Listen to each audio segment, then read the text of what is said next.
ശ്രീ ശരത്താണ് ബാലരാമപുരത്ത് നിന്നും. ശ്രീ ശരത്ത്, ഈ വോട്ട് ഇപ്പോഴും പെട്ടിയിലിരിക്കുകയാണ്. ജയിക്കുമെന്ന് കോൺഗ്രസ്സുകാർക്ക് പ്രതീക്ഷയുണ്ട്, അതെല്ലാം ശരിയാണ്.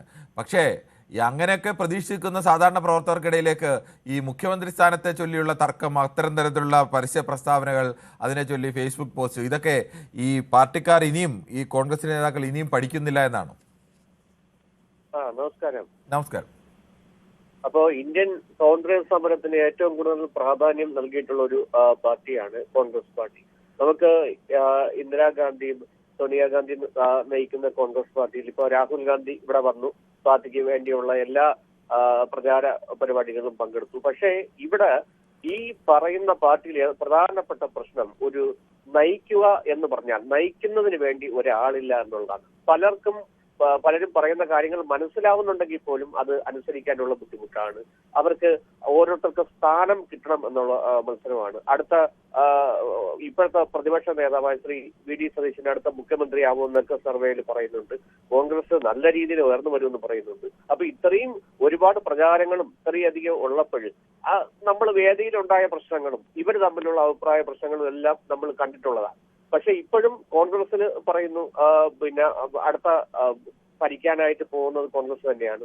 പക്ഷെ ഇവര് തമ്മിലുള്ള ഈ അഭിപ്രായ വ്യത്യാസം അല്ലെങ്കിൽ ഈ ഒരു തർക്കം, ഇങ്ങനെ ഒരു തർക്കം നിൽക്കുന്ന ഒരു പാർട്ടിക്ക് എങ്ങനെയാണ് ഇവിടെ നല്ലൊരു ഭരണം കാഴ്ചവെക്കാൻ സാധിക്കുന്നത്?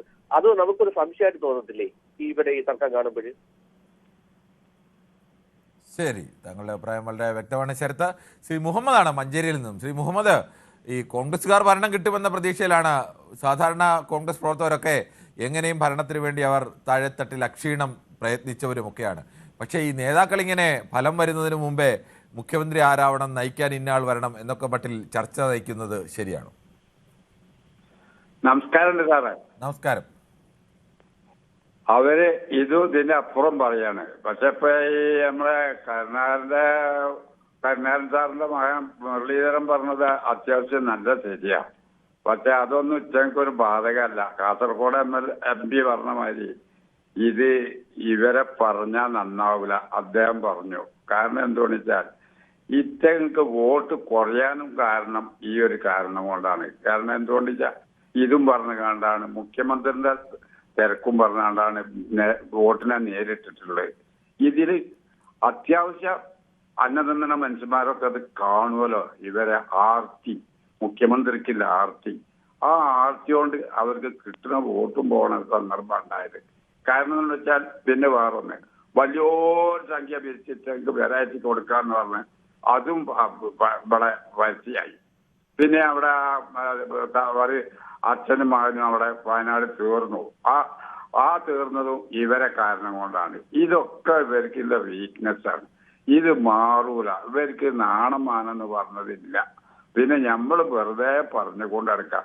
ഓലേറ്റ മുഖ്യമന്ത്രി ആവില്ല, ആകാല ചാൻസ് ഒന്നുമില്ല. ഞാൻ അഥവാ ഉണ്ടെന്നുണ്ടെങ്കിൽ അത് ഏറിക്കഴിഞ്ഞാൽ ഒരു മാസം ചെയ്യുള്ളൂ. അതിന്റെ ഇടയ്ക്ക് പിന്നെ നിയമസഭത്തിൽ ആക്കിൽ തല്ലുപിടിക്കാണ്ട് അത് പിരിയും ചെയ്യും. അപ്പൊ അതുകൊണ്ട് അത് പേടിച്ചുകൊണ്ട് ആരും നിൽക്കണ്ട.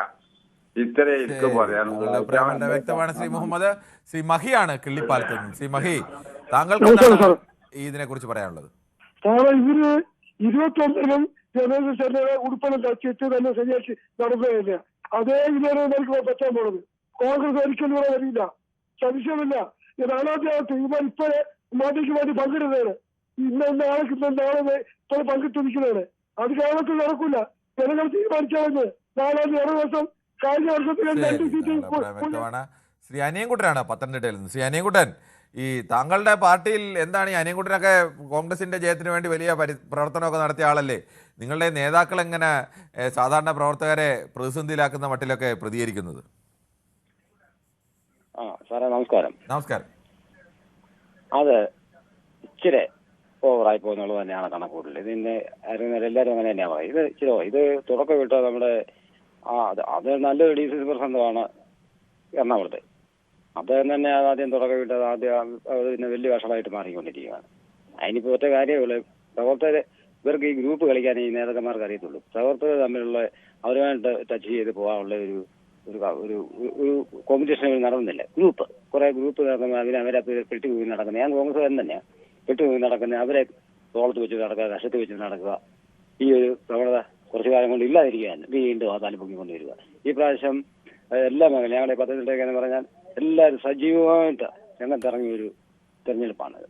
എന്ന് പറഞ്ഞാൽ അത് ഇപ്പോഴത്തെ ഭരണം വെച്ച് നോക്കുമ്പോൾ ഒരു ഭരണമാറ്റം ആവശ്യം എന്നുള്ള രീതിയിൽ എല്ലാ പ്രവർത്തനം ഭയങ്കര പ്രവർത്തനവും പ്രചാരണവും പരിപാടിയൊക്കെ ആയിരുന്നു. ഇപ്പൊ ഇവരൊക്കെ ഇങ്ങനെ കാണിച്ചു കഴിഞ്ഞാൽ അത് വലിയ ദോഷമാണ്, നാണക്കേട് വരുന്നതാണ്. അങ്ങനെ ഒരിക്കലും ഇവർ പോകരുത്. ഒരു നഴ്സറി കുട്ടികളെ പോലുള്ള ആ രീതി സ്വഭാവം കാണിക്കാതെ എല്ലാവരും അറിയും വിവരം എല്ലാം ഉള്ളവരാ. കമ്മ്യൂണിസ്റ്റ് പാർട്ടിയെക്കാളിലൊക്കെ അത് എല്ലാ രാഷ്ട്രീയ പാർട്ടികളും എല്ലാവരെയും കുറ്റം പറയാം, എല്ലാവർക്കും കഴിവും നിലപാടൊക്കെ ഉള്ളവരാ. അവർക്ക് ഇങ്ങനെ പോകുന്നത് തന്നെ തീരെ ചീപ്പായ ഒരു പ്രവർത്തനമാണ് എനിക്ക് പറയാനുള്ളത്. ശരി, പ്രവർത്തനം കൂടിയാണ് അനിയൻകുട്ടൻ. ശ്രീ സിദ്ധനാണ് ആലപ്പുഴയിൽ നിന്ന്. സിദ്ധൻ, താങ്കൾക്ക് എന്ത് തോന്നുന്നു? ഈ ആലപ്പുഴ ജില്ലക്കാരായ രണ്ടുപേരാണ് ഈ മുഖ്യമന്ത്രി സ്ഥാനാർത്ഥികളായി വരാൻ സാധ്യതയുള്ള രണ്ടുപേരെന്നൊക്കെ പറയപ്പെടുന്നത്. അതെന്തോ ആയിക്കോട്ടെ, എന്തായാലും ഇപ്പോൾ തന്നെ കോൺഗ്രസ്സുകാർ ഇനി ഭരണം ഉറപ്പിച്ച് മുഖ്യമന്ത്രി ആരാവണമെന്നതിനെ ചൊല്ലി തർക്കിക്കുന്ന അവസ്ഥയിലേക്ക് പോകുന്നത്. എന്താണ് താങ്കൾക്ക് പറയാനുള്ളത്? നമസ്കാരം സാറേ. ഇത് പിന്നെ കോൺഗ്രസിനെ സംബന്ധിച്ചിടത്തോളം അവർക്ക് ഇതൊരു പുതിയ കാര്യമല്ല. കാരണം ആലപ്പുഴ ജില്ലക്കാരല്ലല്ലോ രണ്ടുപേര്. രമേശ് ചെന്നിത്തല മാത്രമല്ല ആലപ്പുഴ ജില്ലക്കാരായിട്ട്. KC വേണുഗോപാൽ കണ്ണൂരുകാരനാണ്. KC കണ്ണൂരുകാരനാണെങ്കിലും ആലപ്പുഴയുടെ ഒരു സ്ഥിരമായ അവിടുത്തെ MPയും MLAയും ഒക്കെ അല്ലായിരുന്നോ? ജന്മം കൊണ്ട് കണ്ണൂരാണെങ്കിൽ അങ്ങനെ ഉദ്ദേശിച്ചതേ ഉള്ളൂ ഞാൻ, അല്ലാതെ വേറെ ഇതല്ല. അല്ല, ഇതിപ്പോ ഏതായാലും മെയ് 4-ാം തീയതി വരെ ഒന്നും ഇത് കാക്കണ്ടേ. കാരണം എങ്ങനെ ഇവർ അധികാരത്തിൽ വരുമെന്നുള്ളതാണ് നമുക്ക് മനസ്സിലാകാത്തത്. കാരണം ഗവൺമെന്റ് നല്ല കാര്യങ്ങൾ കുറേയൊക്കെ ചെയ്ത് 80ഓളം സീറ്റ് എങ്ങനെ പോയാലും 80ന് മുകളിൽ സീറ്റിലോടുകൂടി LDF തന്നെ വീണ്ടും അധികാരത്തിൽ വരുമെന്നുള്ള കണ്ടീഷനിൽ മുഖ്യമന്ത്രിയെ തീരുമാനിക്കുന്നതിന് ഇപ്പോഴേ തന്നെ തമ്മിലടി തുടങ്ങിക്കഴിഞ്ഞാൽ ഇവരുടെ ഒരു അവസ്ഥ എന്തായിരിക്കും? ഇത് ഒരു കാരണവശാലും ഇത് നന്നാകാൻ പോകുന്ന ഒരു പാർട്ടിയൊന്നുമല്ല ഇന്ത്യൻ നാഷണൽ കോൺഗ്രസ് എന്ന് പറയുന്നത്. കാരണം കരുണാകരനെ പണ്ട് കരുണാകരനെ ചാരക്കേസിൽ കുടുക്കിയിട്ടാണ് ആന്റണി മുഖ്യമന്ത്രിയായത്. അറിയാല്ല, നിങ്ങൾക്ക് അതിനെ സംബന്ധിച്ച് നല്ല അറിയാൻ പറ്റില്ല. ഇപ്പൊ ഇവര് അധികാര സ്ഥാനത്തേക്ക് വേണ്ടിയിട്ട് പരസ്പരം ബന്ധം ചെയ്യാൻ മടിക്കാത്ത രീതിയിലുള്ള ഒരു നിഷ്ഠൂരമായ രീതിയിലുള്ള ഗ്രൂപ്പ് പ്രവർത്തനമാണ് ഇവരുടെ പ്രസ്ഥാനത്തെ തകർത്തുകൊണ്ടിരിക്കുന്നത്. അപ്പൊ അതുകൊണ്ട് ഇവരെന്തും തീരുമാനിക്കട്ടെ. പക്ഷെ അതിൽ കുറെ പാവപ്പെട്ട ആൾക്കാർ ഇവർക്ക് വേണ്ടി പ്രവർത്തിക്കുകയും, ഞാൻ ഏതായാലും ആ രാഷ്ട്രീയ പാർട്ടിയോട് യോജിപ്പുള്ള ആളല്ല, പിന്നെ വർക്ക് ചെയ്ത് എങ്ങനെയെങ്കിലും അധികാരത്തിൽ വരണമെന്ന് പറയുന്ന ഒരു കണ്ടീഷനിൽ നിൽക്കുമ്പം ഈ 5 പേരിപ്പോ കണ്ടേനായിരുന്നു. ഇപ്പൊ 3 പേരല്ല, ഇപ്പൊ 2 പേർക്ക് ചാൻസ് മത്സരിക്കാൻ ചാൻസ് കൊടുക്കാത്തത് കൊണ്ടാണ്. ഒന്ന് അടൂർ പ്രകാശൻ, 2 K സുധാകരൻ. ഇത് അല്ലെങ്കിൽ 5 പേര് വന്നേനെ മുഖ്യമന്ത്രി സ്ഥാനത്തേക്ക് അവകാശവാദം ഉന്നയിച്ചു. ഇത് എന്റെ ഒരു അഭിപ്രായത്തിൽ എനിക്ക് തോന്നുന്നത് മിക്കവാറും അഥവാ ഏതോ തുച്ഛമായ ഭൂരിപക്ഷത്തിൽ വരികയാണെങ്കിൽ KC വേണുഗോപാൽ മുഖ്യമന്ത്രി പദവും കൊണ്ടുപോകും. പാർട്ടി അതൊക്കെ നടക്കണം. എനിക്ക് താങ്കളുടെ അഭിപ്രായം വളരെ വ്യക്തമാണ്. സിദ്ധൻ, ശ്രീ കുഞ്ഞഹമ്മദാണ് കോഴിക്കോട് നിന്നാണ്. ശ്രീ കുഞ്ഞഹമ്മദ്, താങ്കൾക്ക് എന്ത് തോന്നുന്നു? യഥാർത്ഥത്തിൽ ഈ കോൺഗ്രസിന്റെ സാധാരണ പ്രവർത്തകരൊക്കെ അവരെല്ലാ കാലവും ഈ നേതാക്കളുടെ ഇത്തരം പ്രവർത്തനങ്ങൾക്ക് മറുപടി പറഞ്ഞ് കുഴയുന്നവരാണ്. കൂടുതൽ വാർത്തകൾക്ക് News 18 Keralam YouTube channel subscribe ചെയ്യുക.